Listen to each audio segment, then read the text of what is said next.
오신 하나님, 이 시간 우리가 주의 말씀 앞에 섭니다. 선포되는 이 말씀, 주의 말씀인데 이 말씀이 우리의 영과 혼과 관절과 및 골수를 찔러 쪼개까지 하는 말씀, 우리의 삶에 어그러진 것들이 펴지는 말씀, 우리의 삶에 길이 발견되는 말씀, 확신과 소망이 생기는 말씀, 주의 능력의 말씀이 될 수 있도록 전하는 자의 입술과 듣는 자의 마음을 주관하여 주시고 시험 들지 않게 하시고 악한 마귀 틈타지 말게 하시고 주의 은혜 가운데 거하는 시간 되게 하여 주옵소서. 예수 그리스도의 귀하신 이름으로 기도드리옵나이다. 아멘. 오늘은 심음과 거둠이라고 하는 제목으로 여러분과 함께 말씀을 나눕니다. 우리 따라서 합시다. 심고 거둠. 시편 126편은 우리에게 뭐라고 말씀하냐면 눈물을 흘리며 씨를 뿌리는 자는 기쁨으로 거두리로다. 울며 씨를 뿌리러 나가는 자는 정령 기쁨으로 그 탄을 가지고 돌아오리라. 우리는 일평생 무언가를 심고 무언가를 거두고 살아갑니다. 내가 의식하든 의식하지 못하든, 내가 만족스럽든 만족스럽지 않든 우리는 항상 무언가를 심고 살아가요. 그리고 그 열매를 거두고 살아갑니다. 현재의 모습은 과거 우리가 심었던 결과예요. 인정하고 싶지 않아도 우리는 현재의 모습은 운명도 아니고 부모 잘못 만나서 그런 것도 아니고 내가 살아가는 과정 속에 재수없는 일이 생겨서 그런 것도 아니고 결국은 내가 어떻게 삶에 대처했고 어떻게 심었느냐에 따라서 이것이 지금의 현재의 모습으로 다가오는 것입니다. 똑같은 상황에서도 어떤 사람은 치고 일어나는 사람이 있고요, 어떤 사람은 거기서 망해버리는 사람이 있어요. 하나님은 사람마다 각자에게 다양한 환경을 주시는데 그때 환경 속에서 내가 무엇을 심었느냐, 어떻게 심었느냐에 따라서 현재의 모습과 앞으로 우리의 미래의 모습을 결정하게 됩니다. 우리는 과거에 얽매일 필요도 없어요. 과거는 이제 우리 거 아닙니다. 그리고 미래를 살지 않습니다. 우리는 항상 현재만 살 뿐이에요. 이 현재 내가 어떻게 사느냐가 여러분의 앞으로 남은 생애를 결정하게 됩니다. 믿음도 그런 거예요. 믿음도 어느 날 은혜가 딱 임해가지고 믿음이 싹 자라는 법은 없습니다. 성령을 경험하고 거듭나는 건 그런 식으로 하나님께서 역사하십니다. 물론 그 백그라운드 속에 기도가 있고요, 그 사람의 삶의 갈등과 고민의 시간들이 있는 타이밍 속에 성령이 임할 때 그때 변화의 역사가 일어나지만 그때서부터 믿음이 자라는 것은 저절로 안 됩니다. 의도적인 헌신과 몸부림이 필요하고요, 끊임없이 믿음으로 심는 과정이 있을 때 어느 순간 믿음이 자란다는 거예요. 우리의 지금의 모습은 많은 방황과 고민과 갈등이 지금의 우리 모습을 만들었듯이 앞으로 우리의 더 나은 미래, 더 괜찮은 모습은 내가 오늘을 어떻게 살아가느냐가 미래를 결정해요. 더더욱이 우리는 죽음 이후의 세계를 믿고 사는 사람들입니다. 아멘. 죽음은 끝이라면 뭐 그냥 이렇게 그런 대로 살다가 뭐 조금 덜 먹고 살고 그냥 적당히 살면 문제 없어요. 그러나 죽음 이후에는 또 다른 세계가 있어요. 한 번 죽는 것은 정한 것이요, 그 이후에는 심판이 있다고 성경은 분명히 말씀합니다. 그렇기 때문에 우리가 앞으로 우리의 이 땅에 사는 미래뿐만 아니라 영원한 세계를 바라보면서 오늘 한 발짝 한 발짝 한 번 한 번의 선택 의사결정이 그렇게 중요합니다. 그래서 우리가 오늘 말씀을 통해서 심고 거둠의 법칙을 이해하고 그리고 일상적인 삶을 넘어서서 내 삶을 구체적으로 돌아보며 내가 이제 미래를 위해서, 영원을 위해서 어떻게 살 것인가를 구체적으로 점검하고 한 발짝 한 발짝 나갈 때 우리의 미래는 보장이 됩니다. 여러분의 미래는 하나님의 은혜 가운데 복된 인생이 되는 거예요. 첫 번째 나누고 싶은 주제는 뭐냐면 심고 거둠은 창조 원리입니다. 저는 청년 때 요행을 바라면서 살아간 적이 있었어요. 요행이라는 표현이 무슨 이상할지 모르겠지만 믿음 안에서 저는 이런 생각했어요. 하나님의 도움으로 어떻게 되겠지, 내 인생 잘 되겠지, 하나님의 도움으로 뭔가 해결되겠지, 어찌 보면 안일하게 하나님께서 함께 하셔서 내가 부족해도 뭔가 좋은 일이 생기겠지, 잘 될 거야, 잘 될 거야. 그런데 시간이 지나가면서 깨달은 건 뭐냐면 어떻게 되는 법은 없더라는 거예요. 어떻게 안 되는구나. 기대했고 또 기대했지만 결과는 늘 허탈했어요. 요행은 없더라는 거예요. 그것을 깨닫는데 너무 많은 시간을 낭비했습니다. 혹시 여러분의 그런 분이 계실지 모르겠어요. 어떻게 되겠지, 어떻게 내 삶의 문제가 성경적인 용어를 빌려서 은혜 가운데 그냥 잘 되겠지, 라고 그렇게 막연하게 생각하는 분이 있다면 이 시간 돌이키시기 바랍니다. 그냥 저절로 되는 법은 없어요. 심은 대로 거두는 것은 하나님의 창조 원리라는 것을 우리가 반드시 명심해야 합니다. 요셉이 종으로 팔려간 것도 우연이 아니라 그가 뿌린 씨의 결과입니다. 어려서 아버지의 총애를 받으며 살았어요. 그리고 형들의 잘못을 고해바치며 형들의 미움을 사는 일을 하고 그것이 무엇이 잘못됐는지 자기는 못 느끼는 거예요. 결과 형들의 마음에 요셉에 대한 증오심을 키웠고 기회를 만나자 요셉을 죽이려 하다가 그나마 하나님의 보호하심 때문에 종으로 팔려가게 된 거예요. 요셉의 아버지 야곱이라는 사람도 그의 말년의 고백이 뭐냐면 나는 험악한 세월을 보냈습니다. 험난한 인생을 보냈습니다. 그게 결국 누가 뿌린 거냐면 본인이 직접 뿌린 결과라는 것을 그는 나중에 깨닫게 됩니다.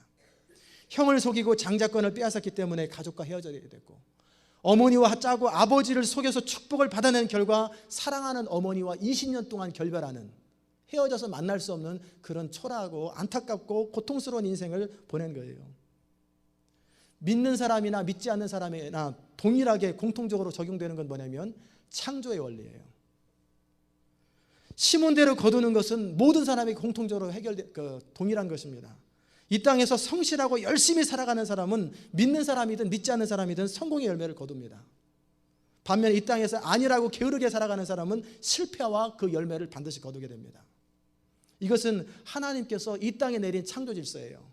땅을 정복하고 다스리라고 하셨던 하나님의 창조 명령과 함께 동시에 아담의 범죄로 아담에게 하셨던 네가 수고하고 애써야 너는 먹고 살으리라. 그것은 창조 원리예요. 이 땅을 지배하는 공통 원리입니다. 종종 예수 믿는 사람들의 착각은 뭐냐면 믿으면 모두가 세상에서 다 잘 살 거라고 생각해요. 믿지 않는 사람이 더 잘 사는 경우 많잖아요. 왜 그런가 보면은 믿는다고 하면서 하나님의 은혜를 의지한다고 하면서 적당히 대충 하면서 어떻게 되겠지라고 하는 걸 바라본단 말이에요. 그런데 안 믿는 사람들은 믿는 게 없잖아요. 그러니까 오직 자기밖에 안 믿어요. 그러니까 내가 악이다 깡이다 어떻게든지 살아야 되겠다고 몸부림치는 거예요. 그러니까 그 사람들은 잘 사는 거예요. 믿지 않는 사람들이 더 높아지는 경우가 있습니다. 하나님은 공평하세요. 악인은 그 악한 대로 갚으시고 선인은 선한 대로 갚으실 뿐만 아니라 우리가 심은 대로 그대로 거두게 하는 것, 그게 하나님의 질서요, 하나님의 원리예요. 그러면 믿는 것의 유익은 무엇입니까? 눈을 똑바로 뜨고 잘 들으세요. 감지 마시고. 믿지 않는 자들과 다른 것이 뭡니까? 그러면 믿는 자로서 하나님께 더 혜택은 뭡니까? 그것은 은혜의 원리, 축복의 기도의 원리라는 거예요. 이 말은 뭐냐면 우리가 하나님의 자녀가 된 이후에 창조 질서를 깨트리지 않으면서도 하나님의 은혜는 우리 가운데 펼쳐진다는 거예요. 하나님은 창조 질서를 그대로 유지하고 변화시키지 않으면서도 우리 가운데 풍성함을 주실 수 있는 분이에요. 마치 엄격하게 대하는 것처럼 오히려 철저하게 훈련시키는 것처럼 보이면서도 왠지 특별한 사람에게 정이 가잖아요. 누구에게? 사장이 동일하게 대하는 것 같으면서도 자기 아들이 직원 가운데 있을 때 그 아이는 유심히 봐요. 그래서 일부러 더 혹독하게 대하라고도 하고 그 단계가 끝나면 다음 단계로 살짝 옮겨주고 다음 단계로 옮겨주면서 그의 능력을 키워주는 게 제대로 된 오너가 자식을 키우는 방법이에요. 마찬가지로 하나님의 택한 자녀들에게 이 창조의 공평의 원리를 적용하면서도 그에게 그때그때마다 은택을 베푸시는 분, 그게 하나님의 은혜의 원리예요. 이 말은 게으르고 나태하게 살아가면서 어떻게 되겠지 하고 안일하게 살아가면 그에 대한 대가를 철저하게 본인이 경험합니다. 악을 행하거나 바르지 않는 삶의 태도를 가지고 살아간다면 그 열매를 눈물을 흘리면서 고통을 당하면서 먹을 거예요. 그럼에도 믿는 자들에게 해당되는 특권은 뭐냐면 버림당하지 않는다는 거예요. 혹독하게 우리의 잘못을 징계하면서도 징계가 버림의 이유가 되지 아니하고 오히려 깨우치시고 돌이키게 하시고 그리고 우리를 세우시기 원하시는 하나님의 사랑이라고 하는 것도 우리는 알아야 합니다. 하나님께서는 요셉의 어리석음으로 형들에게 팔리는 것을 허락하셨어요. 그것은 창조 질서이기 때문에 그래요. 야곱의 어리석음과 잔꾀로 그가 겪어야 될 험악한 세월을 겪도록 허락하셨습니다. 왜냐하면 창조 질서이기 때문에 그래요. 그로 인해서 아픔과 고통의 시기가 있었지만 그들에게 해당된 은혜는 뭐냐면 좌절하거나 망하지 아니었고 거기서 성숙해졌고 더 깊이 있는 사람이 되었고 깨달았고 그래서 하나님께서 축복을 주시고 쓰시기 합당한 사람으로 빚어졌다는 거예요. 그게 은혜의 원리입니다. 하나님께서는 택한 자녀들이 고통당하는 걸 허락하십니다. 왜냐하면 그것은 아담의 범죄로 인간에게 찾아오는 모든 질서이기 때문에 그래요. 질서라는 표현보다 인간의 비참한 운명이기 때문에 그래요. 그런데 그 고통으로 망하게 되기를 원하는 것이 아니라 그 고난과 어려움을 통해서 성숙하기를 원하는 거예요. 그러기 때문에 하나님은 그때그때 우리가 고난당할 때, 힘들어할 때, 감당하기 어려울 때 적절히 피할 길도 주시고요, 위로도 하시고요, 힘도 주시고요, 거기서 벗어날 수 있도록 그에게 말씀도 주시고요, 위경에서 말씀을 보내서 그를 위로하셨다는 것처럼 그때그때마다 도울 수 있고 일어설 수 있는 힘을 주세요. 그러나 고난을 면하지는 않습니다. 그리고 그렇게 해서 잘 연단되고 다듬어지면 더 많은 것으로 보상하시고 정오의 빛같이 우리를 드러내시는 거예요. 그게 은혜의 원리예요. 성도의 삶 가운데 고난이 있는 것은 축복입니다. 고난당한 것이 내게 유익이라 이로써 내가 주의 율례를 알게 되었다라고 하는 다윗의 고백은 그래서 의미 있는 거예요. 만약에 다윗이 그 고난을 경험하지 못했다면 그는 왕이 못 됐어요. 사울 왕에게 쫓겨 도망다니면서 억울한 일, 누명을 쓰면서 철저하게 고독하게 살아가면서 그는 뭘 배웠냐면 자기 한계와 그리고 하나님을 의지하는 법을 배웠고 순간순간마다 어떻게 할 때 하나님이 도우시는지를 경험한 사람이에요. 욥은 그런 고백합니다. 주께서 나를 단련하신 후에 내가 정금같이 되리라. 우리의 잘못으로 말미암아, 우리의 미숙함으로 말미암아 아픔과 고난이 생기는 거예요. 하나님이 고난을 일부러 주시는 게 아니에요. 우리 인생의 아픔과 고통들은 우리 스스로 겪는 거예요. 그래서 시편 기자는 뭐라고 말하냐면 사람이 스스로 어리석어서 고난을 당하고 마음으로 하나님을 원망한다. 이거를 어리석은 사람이다 그러는 거예요. 하나님은 우리 모두에게 허락하실 분이에요. 그런데 하나님은 우리가 겪는 고난과 아픔을 우리를 다듬는 계기로 삼으시고 우리 삶 가운데 선으로 바꾸시는 건 그것은 특별히 믿는 자들 향한 하나님의 섭리요 사랑입니다. 요셉은 이 비밀을 깨닫고 나서 나중에 뭐라고 고백합니까? 당신들은 나를 팔았으나 하나님은 이를 선으로 바꾸사 세상을 구원하려 하셨습니다. 하나님은 우리 인생을 인도하실 때 그때그때 즉흥적으로 인도하시지 않으세요. 인생 전체를 바라보시면서 어떤 길을 걸어가야 되는지, 어떤 과정을 겪어야 되는지, 굳이 종살이를 가야 될 이유가 다른 방법도 있는데 굳이 종살이가 왜 필요할까? 요셉에게 그것이 가장 필요하기 때문에 허락하신, 고난은 고난대로 겪되 그것이 가장 필요하기 때문에 그것을 허락하신 거예요. 하나님은 영혼의 관점에서 전체 인생 전체의 관점에서 우리를 다 보시고 적절하게 인도하시는 선한 목자세요. 그렇기 때문에 필요하다면 겪어야 될 시련은 겪도록 허락하시는 것, 그게 하나님의 섭리요 사랑입니다. 그 어려움 뒤에 예비하신 축복이 있고요, 그것을 통해서 내가 단련되고 연단되고 변화되면 우리는 정금과 같이 하나님 앞에 쓰임받는 거예요. 제 삶 가운데도 많은 실패를 경험했습니다.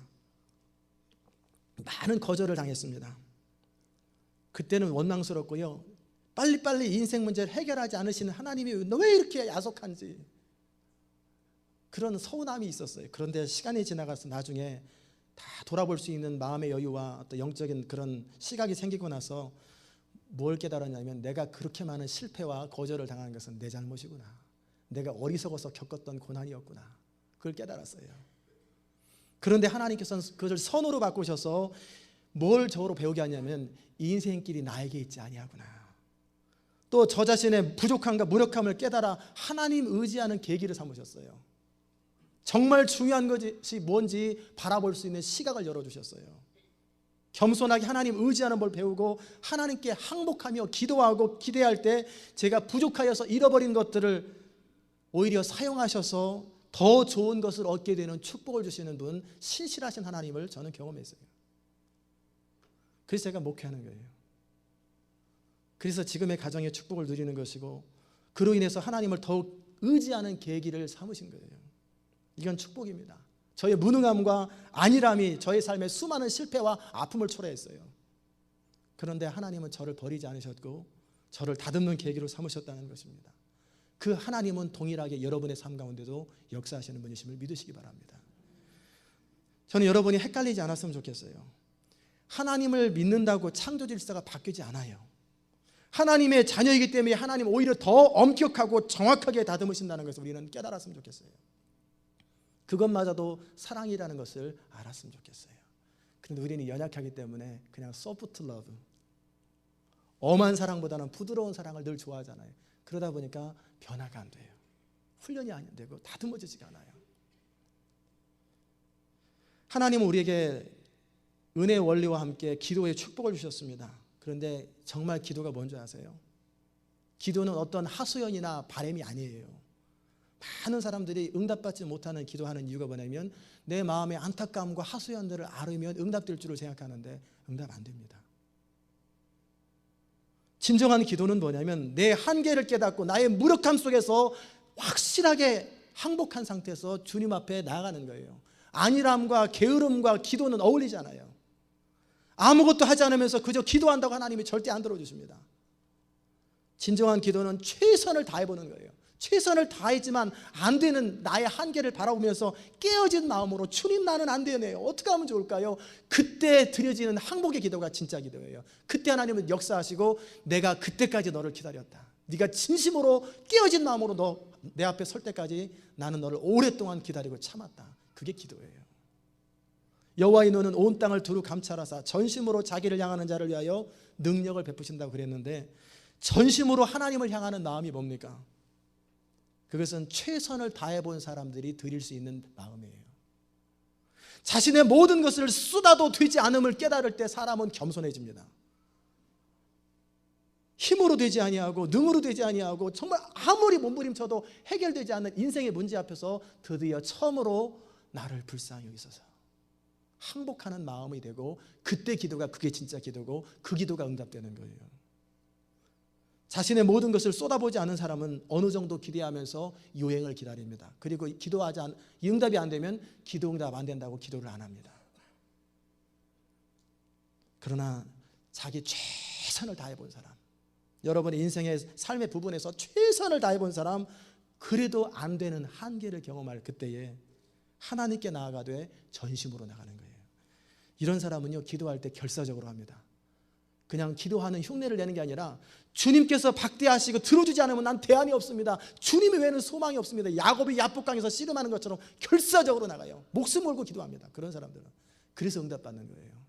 그 마음에 간절함 있는 사람, 그 마음에 안타까움 있는 사람. 왜냐하면 다른 방법 해도 안 되는 거 알기 때문에 그래요. 아무리 몸부림쳐도 안 되기 때문에 오직 하나님께만 대안이 있다고 배웠고 그러기 때문에 매달리는 거예요. 끝까지 매달리는 거예요. 그런 사람의 기도는 몸부림이에요. 그런 사람의 기도는 투쟁이에요. 그런 사람의 기도는 윌리엄 켈리 같은 기도예요. 하나님, 그 땅을 내게 주시지 않으려면 차라리 저를 데려가세요. 저를 데려가세요.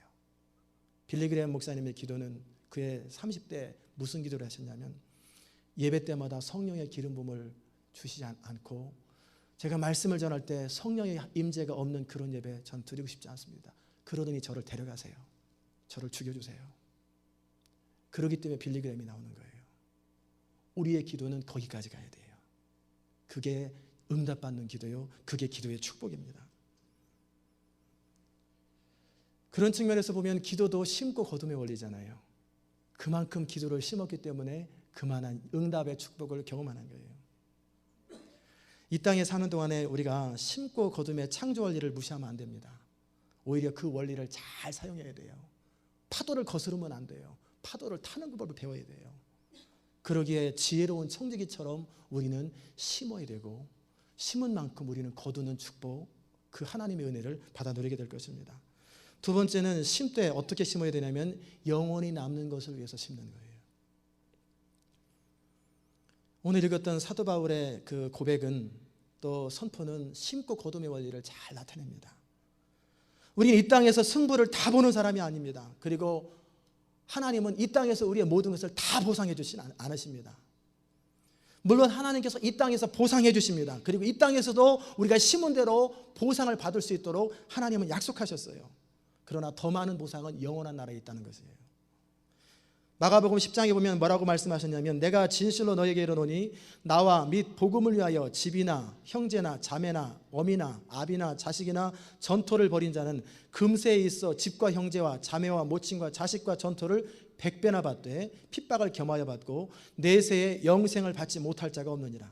그러나 먼저 된 자가 자로서 나중되고 나중된 자로서 먼저 될 자가 많으니라. 왜 맨 뒤에 먼저 되고 나중되고 그걸 단서를 배웠는지 넣느냐면 교회 횟수 오래된 거하고 아무 상관없다는 거예요. 네가 얼마나 하나님 앞에 그 하나님의 원리를 가지고 하나님 나라를 위해서 얼만큼 드려졌느냐, 이것에 따라서 늦게 와도 앞에 가도 상관없이 그 헌신의 마음, 그 드려진 만큼 하나님께서 축복하시겠다는 거예요. 그게 나중된 자가 먼저 된다는 거예요. 분명한 것은 하나님께서 하나님의 나라와 영광을 위해서 헌신한 대가는 반드시 보상한다는 거예요. 보상하시되 100배나 이 땅에서 보상하시고 내세에서 영생을 받지 못할 자가 없다 말씀하셨어요. 여러분이 하나님의 나라와 영광을 위해서 순수한 마음으로 뭔가 드린 적이 있으십니까? 그렇다면 여러분은 보상 받았을 거예요. 그리고 받으실 거예요.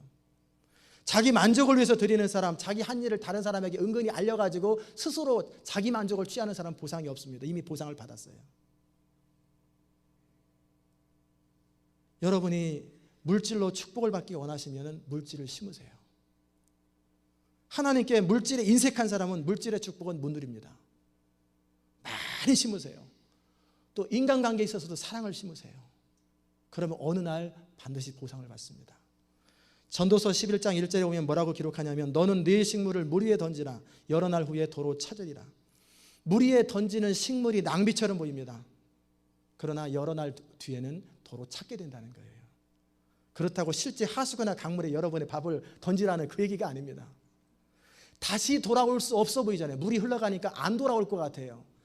그런 것처럼 내가 누군가에게 베풀고 나눠주고 뭔가를 헌신했을 때 다시 돌아올 수 없는 바로 그런 곳에 드리라는 거예요. 가난한 사람을 고지하면서 기대하지 말고, 선교에 헌신하고 기대하지 말고, 몸된 교회에 무언가를 드리고 나서 기대하지 말라는 거예요. 그렇게 다시 돌아올 수 없어 보이는 것 같은 그곳에 여러분의 모든 것을 헌신하라는 거예요. 그러면 당장은 돌아오는 것처럼 안 보입니다. 그러나 필요할 때 몇 배로 보상해서 다시 돌아옵니다. 그게 하나님의 말씀이에요. 하나님께 물질적인 축복을 받는 사람들은 반드시 하나님 나라를 위해서 물질을 심은 사람이에요. 그리고 그 사람은 드림의 축복이 뭔지를 아는 사람들이에요. 그리고 하나님께 뭔가 드리기를 아까워하지 않냐고 기쁨으로 자원함으로 내어드리는 사람이에요. 하나님께 시간을 드릴 줄 아는 사람들은 그 시간 드림이 얼마나 나에게 거꾸로 축복으로 다가오는지 시간적인 측면에서 알기 때문에 그래요. 내가 하나님께 더 많이 기도하고 더 많이 예배드리고 그럴 때마다 말씀 앞에 설 때마다 내가 다 하지 못해도 위로부터 내리시는 능력과 돕는 손길을 하나님이 허락하세요. 나 혼자 할 수 없는 것들을 많은 사람의 도움으로 더 효과적으로 되는 것을 깨달은 사람은 하나님께 시간 드리기를 아까워하지 않습니다. 또 인간관계에 있어서 하나님을 위해서 버리는 사람은 다시 얻게 된다는 거예요. 아브라함이 이삭을 드리는 것과 마찬가지입니다. 아브라함은 하나님께 자기 아들 이삭을 드렸어요. 그랬더니 하나님께서 어떻게 하셨습니까? 이삭을 받으셨지요. 마음을 받으셨어요. 그리고 이삭을 도로 주셨고 그 드림의 축복, 하나님께서 아브라함에게 셀 수 없이 많은 자손들을 허락하신 거예요. 또한 하나님께서도 이 심고 거둠의 원리를 그대로 적용하셨습니다. 하나님은 독수행자 예수 그리스도를 이 땅에 심으셨습니다. 죽게 하셨어요. 그리고 심고 나니까 어떻게 됐어요? 부활하셨고 그 예수 그리스도로 말미암아 하나밖에 없는 독생자를 희생하셨는데 수없이 많은 그리스도 안에서 하나님의 자녀들이 주께로 돌아오게 되는 거예요. 이게 심고 거둠의 원리예요. 때로는 우선순위에 있어서 형제나 자매나 부모나 자식이나 다른 가족을 서운하게 해야 할 때가 있어요. 그로 인해서 고통스러운 결단을 해야 될 때가 있습니다. 그러나 그것이 분명히 하나님의 뜻이라면, 그것이 하나님을 향한 분명한 헌신이라면 다시 그 사람을 다시 얻습니다.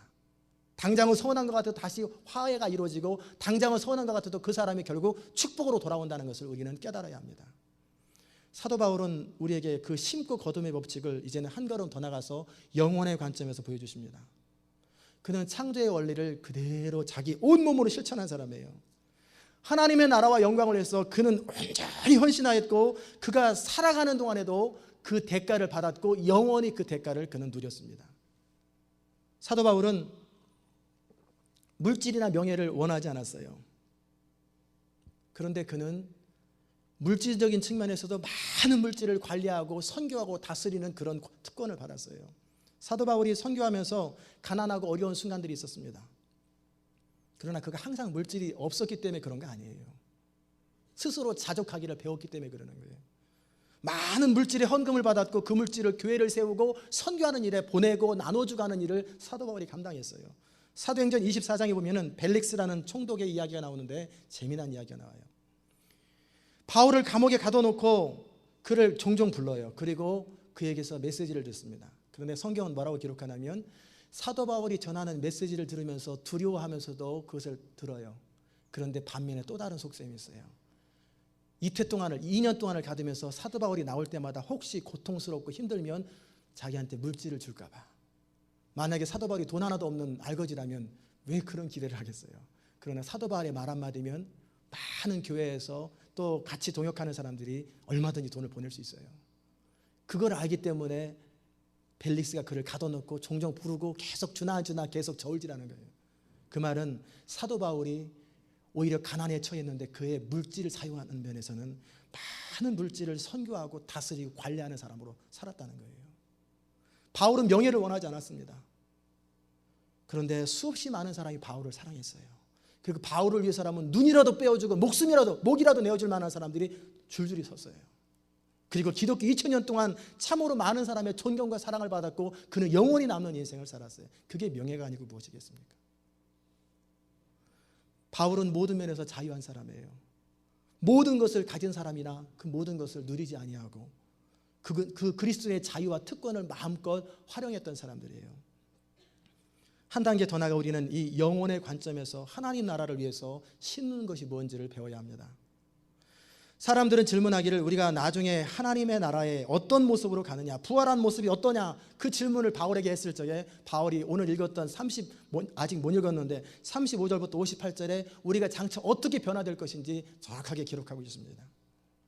여러분이 과일나무를 직접 홈디포에 사다가 심을 수 있지만 홈디포는 그 사람이 언젠가 씨를 심어서 묘목을 만들었기 때문에 그러는 거예요. 우리가 보고 드러나는 모든 겉으로 드러나는 것은 하늘의 미랄, 하늘의 씨앗들이 땅에 떨어져서 죽을 때 열매를 맺는 거예요. 조그만 걸 심었는데 그것이 열매로 나타나는 거예요. 사과 먹고 싶다고 사과나무를 통째로 땅에다 묻는다고 사과나무가 생기는 게 아니라 사과 씨앗을 심으면 나중에 사과 열매가 나타나고 사과나무가 생기는 것처럼 우리가 영원한 것을 위해서 할 수 있는 것은 뭐냐면 영원한 것을 심는 게 아니라 이 땅에서 살아가는 동안에 우리가 영원하지 않는 것을 이 땅에 심었는데 그 결과로 영원한 것을 얻게 된다는 거예요. 우리는 보이는 것, 현재 손에 잡히는 것을 주님께 심습니다. 시간을 심고 물질을 심고 우리의 마음을 하나님께 심어요. 우리의 여러 가지 몸을 하나님께 드립니다. 그런데 그것이 땅에 떨어져 죽어서 어떻게 열매를 맺냐면 영원한 것으로 우리에게 다시 보답해 주는 거예요. 썩을 것으로 심었는데 썩지 아니할 것으로 다시 살며, 욕된 것으로 심었는데 영광스러운 것으로 다시 살며, 약한 것을 심었는데 강한 것으로 다시 살며, 육의 몸으로 심었는데 신령한 몸으로 다시 산다라고 하는 것이 그 말이에요. 우리는 이 땅에서밖에 존재하지 않는 것을 하나님을 위해서 심었어요. 그런데 우리는 영원히 존재하는 것으로 거꾸로 유업을 얻어요. 우리가 죽고 나면 어떻게 변화됩니까? 주님과 같은 몸으로 변화됩니다. 변화산에서 제자들이 주님을 못 알아봤어요. 눈부시게 광채, 그냥 때옷고 먼지 묻은 그 꾀재재한 옷이 아니라 변화산의 주님은 영광스러운 모습으로 딱 나타나니까 너무 감동하고 변한 거예요. 반한 거예요. 부활하신 예수 그리스도를 마리아는 못 알아봤어요. 왜냐하면 예수님이 찢겨진 그런 몸, 상처받고 고통당하는 그런 몸이 아니라, 그리고 썩을 수밖에 없는 그런 몸이 아니라 영원히 닳지 않고 썩지 아니한 영광스러운 모습으로 변화된 상태로 마리아에게 딱 나타나기 때문에 못 알아본 거예요. 바로 여러분과 제가 부활하면 그렇게 됩니다. 사도 바울은 아담과 그리스도를 비유해 설명했는데, 아담은 산 영이었는데 그 산 영이란 말은 무슨 말이냐면 아담을 처음 창조했을 때 그 영이 살아 있었어요. 그래서 하나님과 영적인 교제를 나눴지요. 그런데 범죄함으로 그는 영이 죽었지요. 그리고 그의 육체는 죽을 수밖에 없고 썩을 수밖에 없는 육체로 바뀌었어요. 그래서 아담의 후손들은 이제는 어떤 육체를 가지고 나오냐면 이제 태어나면서부터 서서히 늙어가는 그런 육체, 40대 후반이 되면 책을 멀리 봐야 이렇게 보이는 그런 시력, 점점 머리와 몸은 쇠약해져 가고 그렇게 점점 썩어가는 몸으로 바뀌어갑니다. 그리고 태어나면서 영은 죽어있기 때문에 하나님과 교제도 없어요. 이게 아담의 후손들이에요. 그런데 그리스도는 살려주는 영이라고 되어 있어요. 살려주는 영이라 죽었던 우리의 영을 다시 회복하여서 하나님과 교제하는 그런 살아있는 거듭난 크리스찬이 되게 하실 뿐만 아니라 예수 안에서 구원받은 백성들이 장차 부활의 영광을 경험하게 될 때 이제는 영원히 존재하는 몸, 썩지 아니하고 부패하지 않는 그런 몸으로 우리가 존재한다는 거예요. 몸이 불편하신 분, 몸에 대해서 컴플렉스를 가지고 계신 분 걱정하지 않으셔도 됩니다. 우리가 영원히 가지고 있을 몸은 가장 완전한 몸이에요. 더 이상 아름다울 수 없을 만큼, 더 이상 멋있을 수 없을 만큼 그런 가장 완전한 그런 모습으로 우리가 주님 앞에 서게 됩니다. 이 땅에서 미장원도 다니고 건강관리하는 것, 그것으로도 해결할 수 없을 만큼 정말 아름다운 모습으로 어느 날 쫙 바뀝니다. 키 작으신 분들 2kg 그대로 갈까? 걱정하지 마세요. 가장 알맞는 키로 딱 합니다. 그리고 허리가 굽으신 분, 머리가 하얗신 분, 눈이 안 보이신 분, 그대로 가면 영원히 어떻게 불편해 살겠어요. 완전히 변화되고 아름다운 모습으로 싹 변해져서 올라갑니다. 아담의 후손이기 때문에 흙에 속한 자의 형상을 입은 것처럼 우리가 흙에 속한 자의 형상을 입었기 때문에 날마다 늙어가잖아요. 그러나 그리스도에게 속했기 때문에 부활하신 그리스도처럼 하늘에 속한 형상을 입게 된다는 거예요. 우리 영은 이미 그렇게 입었고 앞으로 우리가 이 몸을 벗어나면, 이 땅을 벗어나면 우리는 그 부활하신 몸으로, 영광스러운 몸으로 변화된다는 거예요. 이 썩을 것, 이 땅에서 없어질 것을 하나님 나라를 위해서 사용했더니 그로 말미암아 영원한 보상을 누리게 된다는 거예요. 어느 순간 마지막 날 천사장의 나팔소리가 전 세계로 동시에 쫙 울릴 것입니다.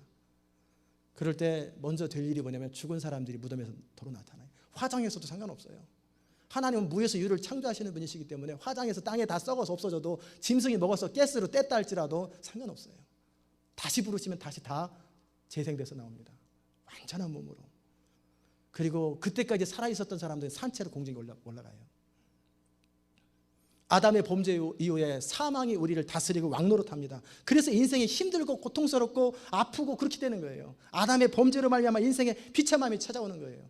그런데 하나님은 예수 그리스도로 말미암아 사망이 우리를 다스리지 않는 영생을 누리는 그런 축복을 누리게 되는 거예요. 이 땅에서도 어느 정도 누리지만 다 누리진 못하고 완전히 누리진 못합니다. 그러나 우리가 죽음을 벗어나면 영원히 사망이 아니라 생명의 왕노릇하는 그런 인생으로 바뀌는 거예요. 정말 지혜 있는 사람은 어떤 사람입니까? 가치 있는 곳에 자기 인생을 투자할 줄 아는 사람이 지혜 있는 사람이에요. 땅값이 오를 것을 예측하고 투자하는 사람은 그로 말미암아 소득을 얻을 거예요. 미래를 예측하고 고객이 뭘 원할까, 고객의 흐름을 파악하는 사람은 그로 인해서 보상을 얻게 될 거예요. 우리가 미래를 위해서 지금 자신을 준비하는 사람은, 그래서 절제하고 살아가는 사람은 그에 따른 보상을 결국 후에 받게 될 거예요. 이것도 지혜로운 것입니다. 그러나 한 단계 더 지혜로운 건 뭐냐면 영원히 남는 것을 위해서 자기 인생을 투자할 줄 아는 사람이 정말 지혜로운 사람이에요. 이건 정말 잘 심는 것입니다.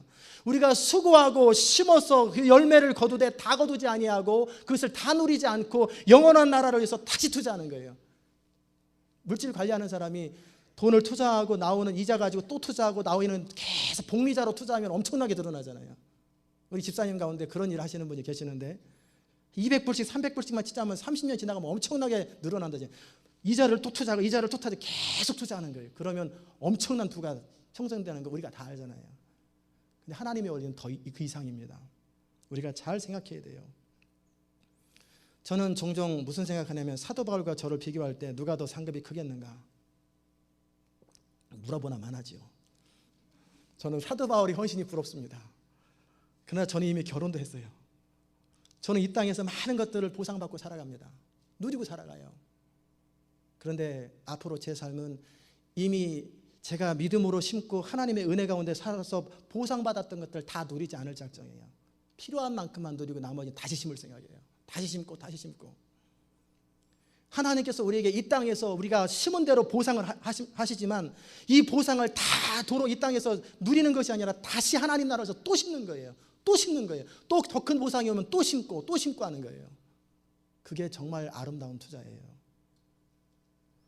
하나님은 하나님 나라를 위해서 살아가는 사람들에게 많은 것으로 보상하십니다. 여러분이 물질을 하나님께 투자하잖아요. 하나님 나라에서는 여러분이 물질의 축복을 받아요. 그러면 그걸 가지고 이만큼 투자했더니 이만큼 벌었구나, 잘 먹고 누리자 그러지 말고 그걸 가지고 뭐 하라는 거예요? 그것을 또 하나님 나라에서 또 투자하는 거예요. 필요한 만큼만 쓰고 또 투자하고 또 하나님께 드리고 또 드리고, 그러면 계속해서 여러분은 물질의 권세가 생겨요. 창대한 물질의 권세를 가지고 하나님 나라를 위해서 굉장히 귀하게 쓰임받게 되는 거예요. 시간도, 모든 것도 다 그래요. 정말 지혜로운 사람은 하나님께서 우리에게 허락하신 모든 축복들을, 우리의 자녀나 우리의 재능이나 시간이나 우리가 누리는 모든 것들을 축복으로 받아들이고 누릴 뿐만 아니라 그걸 다 누리지 않는 거예요. 사도 바울은 내가 복음을 전하여도 복음의 보상을 다 누리지 않았어요. 오히려 거꾸로 그 복음으로 말미암아 얻어지는 모든 것들을 다시 복음을 위해서 또 투자하는 사람이에요. 그러니 그의 축복이 얼마나 대단하겠어요. 그의 미래가 얼마나 영광스럽겠어요. 이거야말로 정말 최고로 심고 거두는 법칙을 아는 사람이에요. 예수 잘 믿는 비결은 뭐냐면 똑똑해야 돼요. 세상적으로 똑똑한 게 아니라 뭐가 중요한지 뭐가 옳은지를 잘 파악하는 사람이 예수도 잘 믿어요. 사도 바울은 정말 똑똑한 사람이에요. 몰랐을 때는 모르는 대로 살다가 알고 나니까 정말 중요한 것이 뭔지 거기에 집중적으로 투자하는 사람이에요. 우리는 이 땅으로 끝나는 인생이 아닙니다. 우리는 영원한 미래가 준비되었고 보장된 사람이에요. 그러기에 우리가 어떻게 살아가야 할지 우리 삶을 추스리는 지혜가 필요해요. 그래서 우리가 지족하는 법도 배워야 돼요. 저는 여러분에게 물질의 권세가 많이 생겼으면 좋겠어요. 그러나 다 쓰지 마세요. 필요한 만큼만 쓰시고 그걸 가지고 하나님 나라에서 또 투자하세요. 계속 선교하시고 계속 구제하시고 나눠주시고 그렇게 사세요. 여러분에게 어떤 권한이 주어지면 그 권한을 나의 유익을 드러내는 일에 사용하지 마시고 그 파워, 그 권한을 가지고 하나님의 나라를 확장하고 사람들을 섬기는 데 그 권한을 사용하세요. 그럴 때 더 나은, 더 깊은, 더 높은 권한이 주어지는 거예요. 사도 바울은 마지막으로 권면합니다. 내 사랑하는 형제들아, 견고하며 흔들리지 말며 항상 주의 일에 더욱 힘쓰는 자들이더라. 이는 너희 수고가 주 안에서 헛되지 않은 줄 알미라. 오늘 우리는 심고 거둠의 법칙을 배웠습니다. 여러분이 다 이해하셨으리라 생각됩니다. 이해하셨습니까? 그런데 우리가 안다고 아는 대로 살지 못하는 것이 또 우리 인생의 한계예요. 하나님의 사람으로 헌신되는 것은 하루아침에 이루어지지 않습니다. 우리가 하나님의 나라를 위해서 뭔가 드리고 싶고 쓰임받고 싶다고 해서 하루아침에 되는 거 아니에요. 드리는 것도 연습해야 되고요. 헌신도 연습해야 돼요. 영원한 나라를 위해서 삶을 드리는 것이 중요한지 안다고 내일부터 드려지는 거 아니에요. 그래서 미리미리 준비하고 연습하라는 거예요. 날마다 연습하는 거예요. 날마다 작은 것부터 절제하는 연습, 포기하는 연습, 드리는 연습, 시간을 절제하는 연습, 새벽을 깨우는 연습을 지금부터 하라는 거예요. 그런 연습들이 쌓여서 어느 순간 정오의 빛같이 모든 것을 감당할 수 있는 그런 사람들이 되는 거예요. 하나님께 감사합시다. 우리가 하나님의 자녀가 누리는 축복을 인하여 감사하십시다. 무엇보다 우리가 이전에 잘못된 것을 심었는데, 우리가 그릇되게 살았는데 거기서 망하지 않게 하시고 깨닫게 하시고 돌이키게 하시고 그것을 선으로 바꾸시고 우리로 하여금 새로운 인생을 허락하신 그 하나님께 감사하는 생애를 사십시다. 또한 우리가 이제 앞으로 심는 것도 이제는 영원히 남는 것을 위해서 심어야 돼요. 전도서에서 솔로몬은 이렇게 말합니다. 이 일의 결국을 다 들었으니 하나님을 경외하고 그 명령을 지킬지어다. 이것이 사람의 본분이니라. 하나님은 모든 행위와 모든 은밀한 일을 선악간에 심판하시리라. 기도하십시다. 은혜로우신 하나님 감사합니다. 오늘 우리가 심고 거두는 것이 무엇인지 그 원리를 배웠습니다. 하나님, 이 말씀이 우리 삶 속에 평생의 지침이 되게 하여 주옵소서. 우리 가운데 어떻게 되겠지 유행을 바라는 사람이 없게 하시옵소서. 최선을 다하고 몸부림치고 하나님 앞에 바로 서려고 애쓰되 우리 힘으로 안 되는 것을 또 깨달아 위로부터 내리시는 하나님의 은혜와 능력들을 구하는 사람, 그런 성령에 감동된 사람들 되게 하여 주옵소서. 이 땅에서 우리가 많은 것들을 주의 나라를 위해서 심게 하시되 그로 인해서 누리는 축복들을 감사할 뿐만 아니라 그것을 오히려 다 사용하지 아니하고 누리지 아니하고 또다시 하나님 나라를 위해서 드릴 수 있는 정말 선한 청지기, 정말 지혜로운 사람들을 다 되어줄 수 있도록 은혜 베풀어 주옵소서. 감사드리며 예수 그리스도의 귀하신 이름으로 기도드리옵나이다. 아멘. 잘 일어나셔서 168장 찬송하십시다.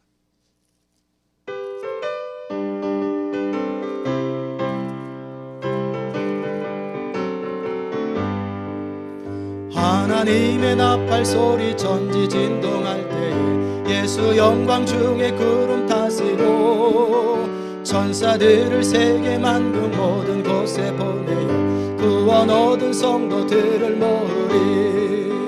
나팔 불 때 나의 이름, 나팔 불 때 나의 이름, 나팔 불 때 나의 이름, 부를 때에 잔치 참여하겠네. 무덤 속에 잠자던 자 그때 다시 일어나 영화로운 부활 승리 얻으리. 주의 택한 모든 성도 구름 타고 올라가 공중에서 주의 얼굴 배우리. 아멘. 나팔 불 때 나의 이름, 나팔 불 때 나의 이름, 나팔 불 때 나의 이름, 부를 때에 잔치 참여하겠네. 주님 다시 오실 날을 우리 알 수 없으니 항상 기도하고 깨어 있어서 기쁨으로 보좌 앞에 우리 나가서도록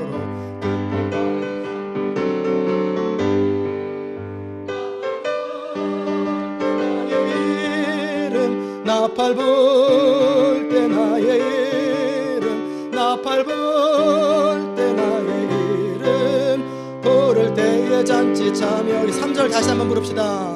주님 다시 오실 날을 우리 알 수 없으니 항상 기도하고 깨어 있어서 기쁨으로 보좌 앞에 우리 나가서도록 그때까지 참고 기다리겠네. 아멘.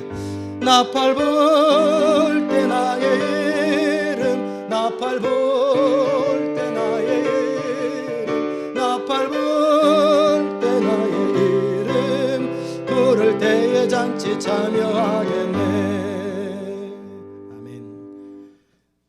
우리 자리에 앉으시겠습니다.